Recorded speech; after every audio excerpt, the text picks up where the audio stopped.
students, welcome to our third week of fun virtual learning in our YouTube videos. I've loved hearing the feedback that you guys are enjoying these videos and that you're learning from them, so I'm going to keep on doing them each week.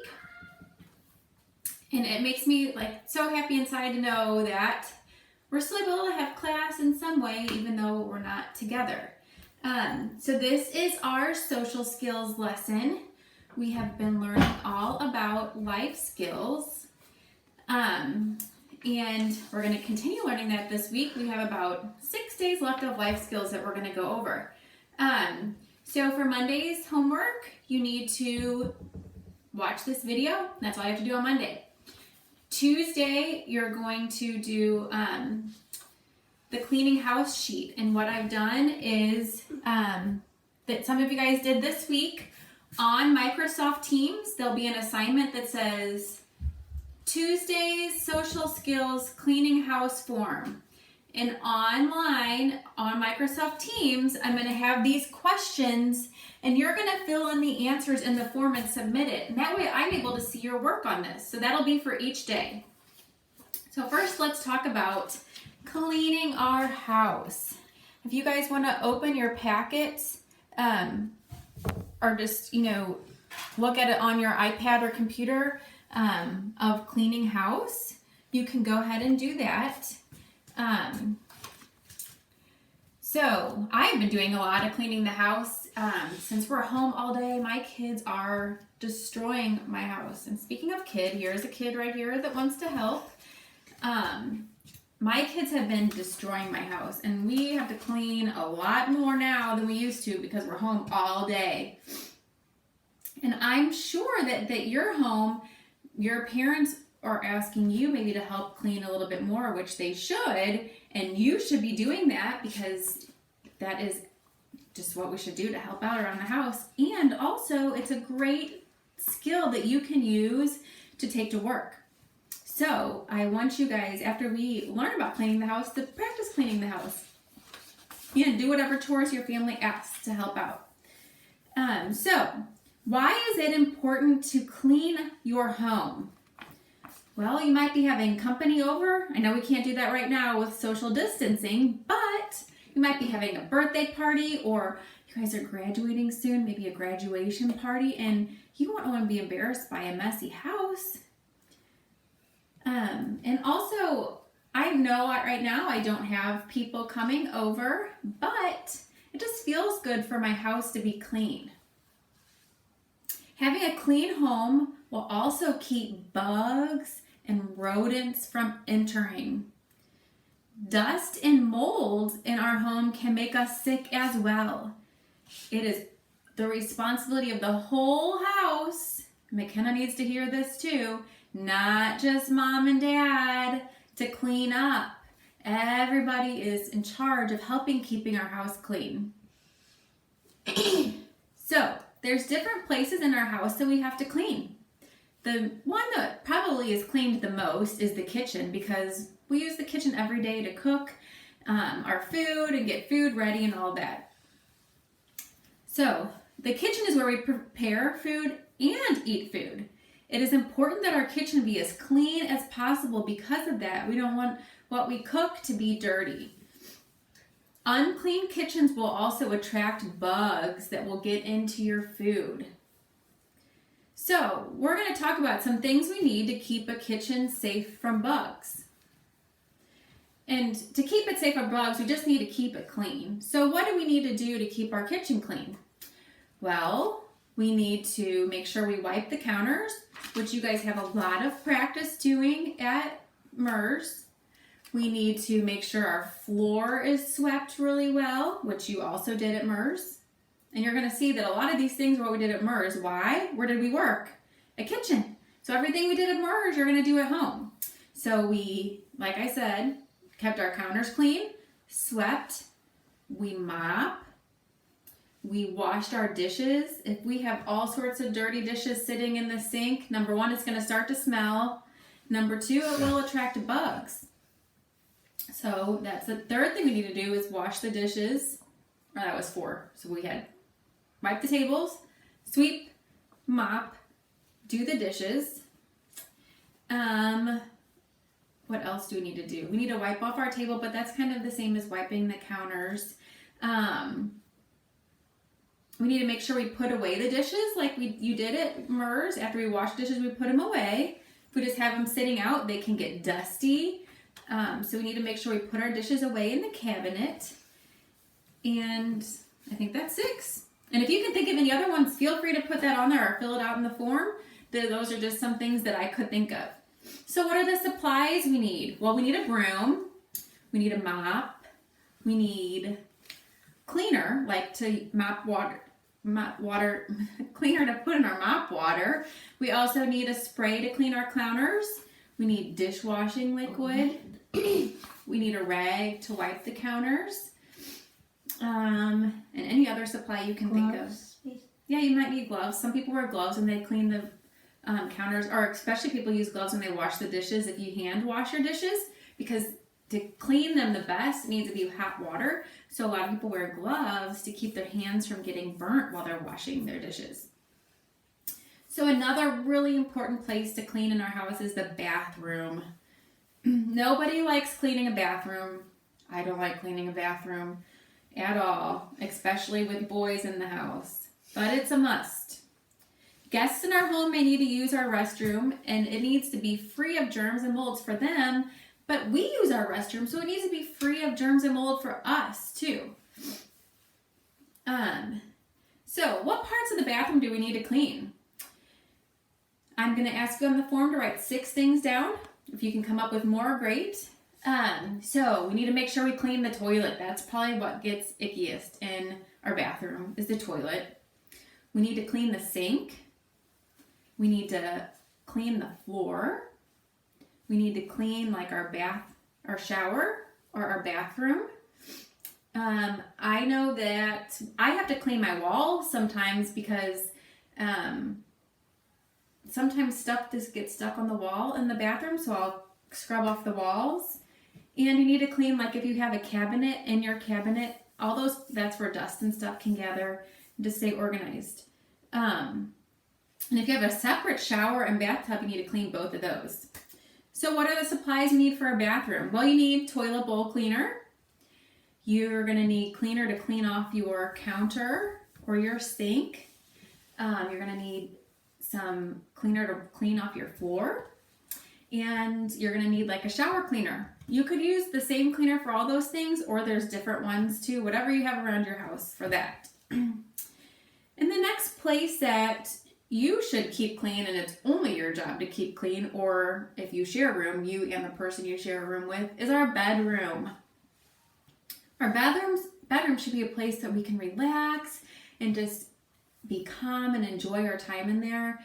And if our bedroom is just dirty and you just look down while you're trying to relax and sleep and you see your clothes on the floor and your plate that you had from dinner there and your games on the floor or whatever, it's not very relaxing. It's cluttered and it just kind of fills you with a little bit of anxiety. So you want to make sure that your room is clean. So how can we keep our bedrooms clutter-free and clean? Well, we can make sure, and actually this is all something McKenna needs to hear too. McKenna, what are some things I always tell you to do in your room? Sometimes there's clothes on the floor and I need to get that. Or just in case some of my clothes fall off the hanger to put those back on the hanger. And what about your drawers? To push in my drawers.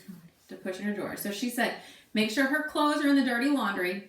She has a bad habit of when she takes off her clothes, throwing them on the floor instead of putting them in the hamper. You put them in the hamper, your floor stays clean. Also, you can push in your drawers. I know it drives me crazy when drawers are open, and maybe your mom and dad or grandma or aunt are the same way. Push in your drawers. Make sure after your clothes are cleaned and folded, you put them away. You can vacuum your floor if you have carpet, or if you have hardwoods in your room or tile, you can make sure you sweep and mop in there. You can make your bed, and I have to admit, I don't ever make my bed. But I know know that if I came home and my bed was made, it would make me feel better. So maybe I'm going to challenge myself this week to make my bed. Maybe you guys can do the same thing. We can make sure that and McKenna is not good at this either. McKenna always has stuff all over her dresser, and that drives me crazy. I always say, make sure your dresser is clean and all the clutter is off of it. Make sure you put all your stuff up. And if you have like a gaming system in your room, make sure that's put away every time you use it. And you can dust in your room. Rooms get very dusty, so use a duster to dust off if you have like a dresser in your room or blinds in your room, make sure you dust. So what supplies do we need for that? Well, if you have hard floors, you're going to need a mop and a broom, or you're going to need a vacuum, and you're going to need a duster, and you're going to need your hands for a lot of it because your hands are going to be doing a lot of the work. So in your room, really, your hands are the biggest thing.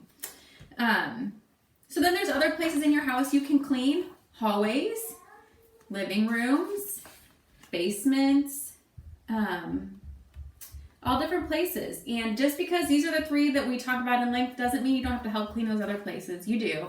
So if your parents ask you to help, then go ahead and help. So on Wednesday, we're going to be doing chores, which is this sheet right here. Kind of along the same line.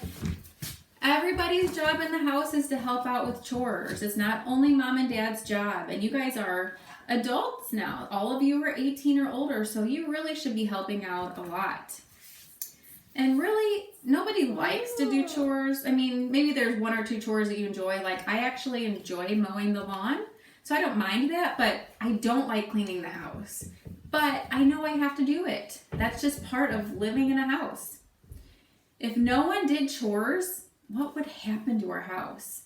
Well, our grass would probably be taller than us. Our house would be awfully dirty. Our dishes would be piled out of the sink. If we had a pet, they would starve because nobody would feed them. And they would be sad also. So it's just everybody's job to help out around the house. So what are some common chores that we have around the house? On your response sheet, I want you to list some common chores. There's 12 on the paper, but I only asked you to do 6 on the response sheet because I think 12 is a lot. But we'll talk about some right now. So some chores, like I said before, are cleaning, mowing the lawn. McKenna has a chore of, she doesn't do it all the time. What? My clothes away. Well, yeah. Every time that McKenna's still young enough that I wash her clothes, you guys should be washing your own clothes though, but if somebody still washes your clothes for you, her chore is to put them away. So your chore could be to put your clothes away.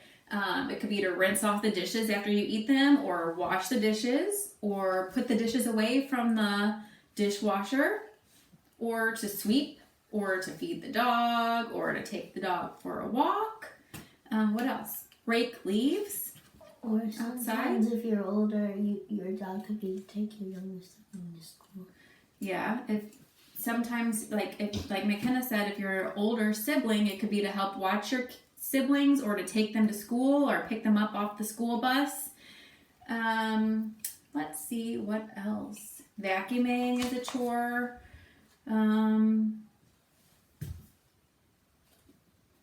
I can't think of any others right now, but I'm sure you can think of some because you might have some chores at home that I didn't talk about. So go ahead and list those.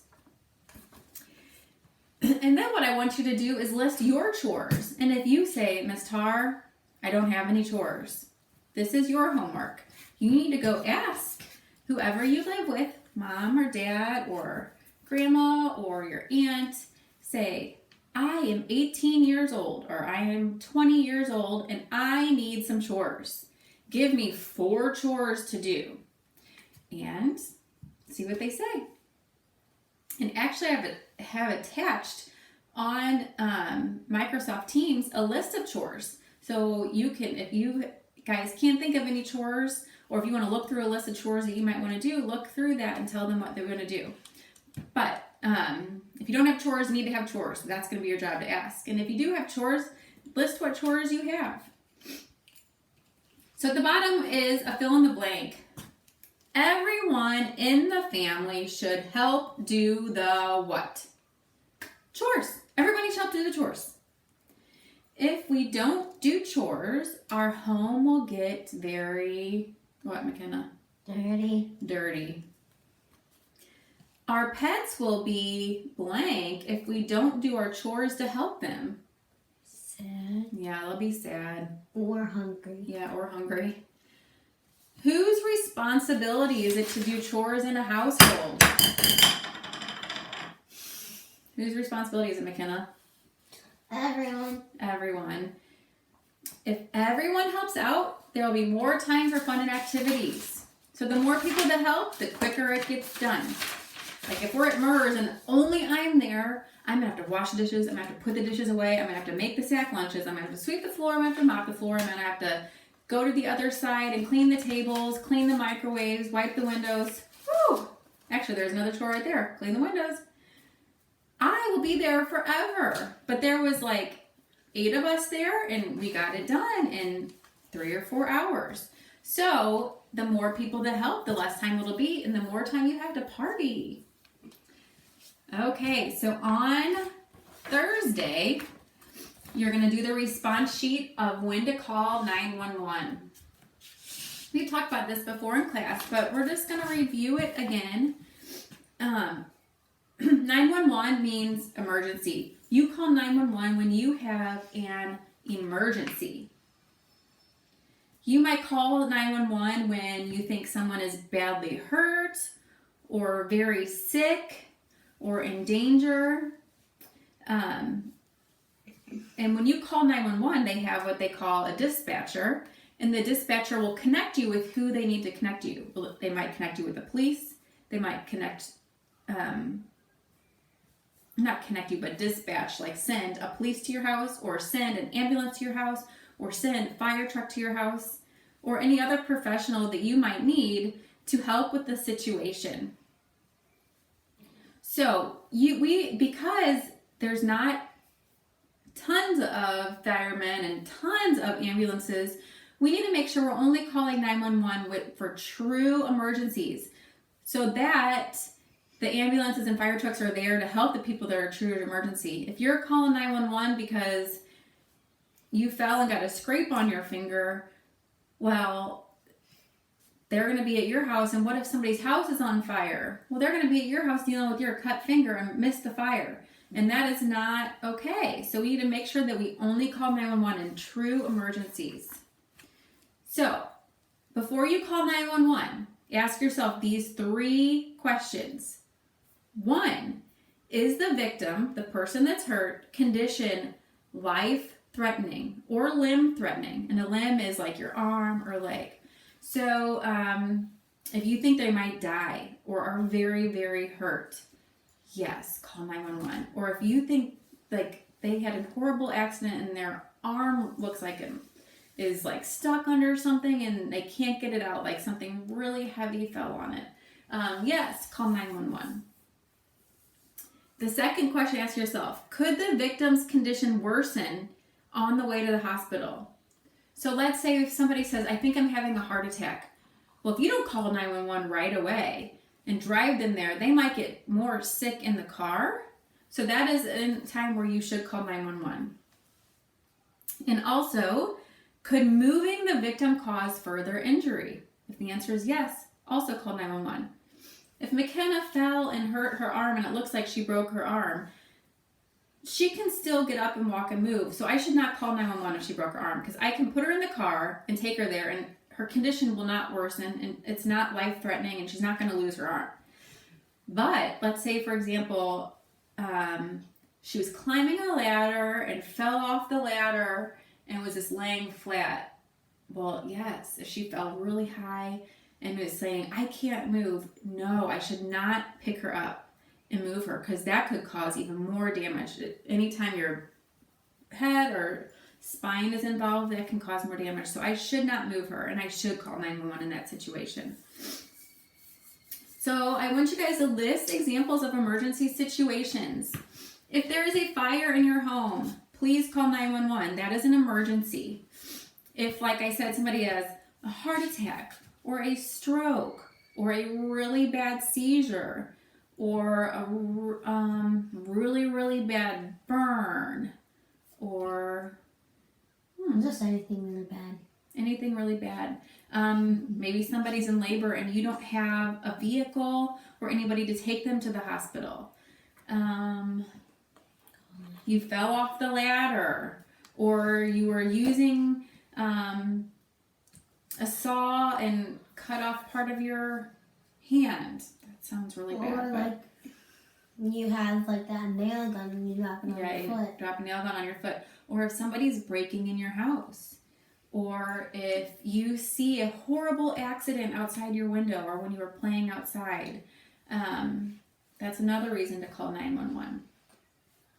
Or if somebody is unconscious, like you walk in the house and somebody's laying unconscious and you don't know what's going on, call 911. Do not call 911 for non-emergency transportation.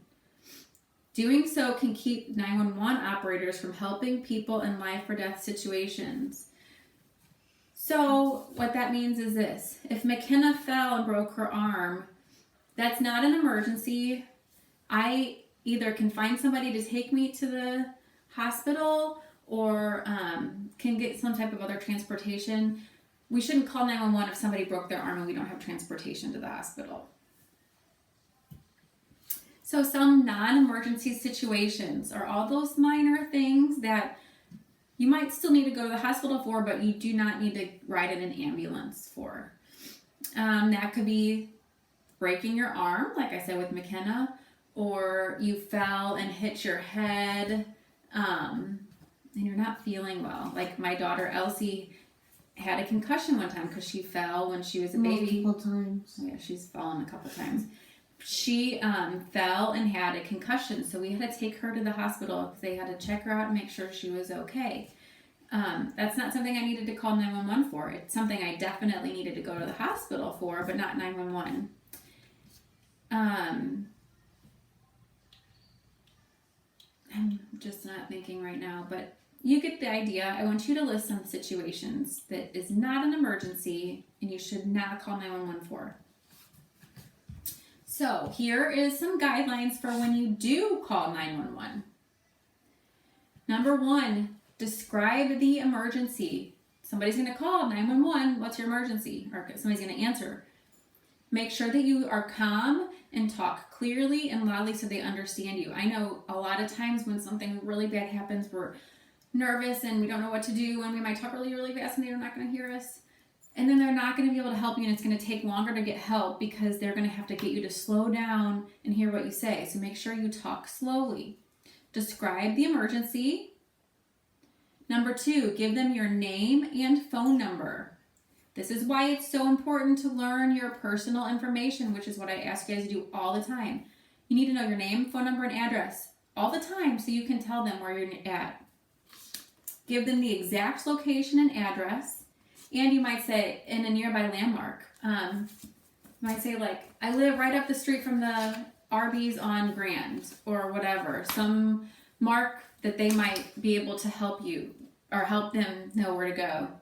Give the name, age, and number of patients, if you know that. So let's say you saw a car accident and you saw one person in each car. So you might say there's 2 people that were in this car accident. Follow the dispatcher's instructions and answer all questions. They might say if somebody is hurt, they might say, can you do this for me, XYZ? And you need to go do that for them and give them an answer. Don't hang up until you're told to do so. The dispatcher will say, okay, now you can safely hang up. Usually they'll want to keep you on the line until somebody gets there to help. And do not leave the scene until help arrives. You are a witness or you're the one that called. They're going to need your information. So make sure you stay there.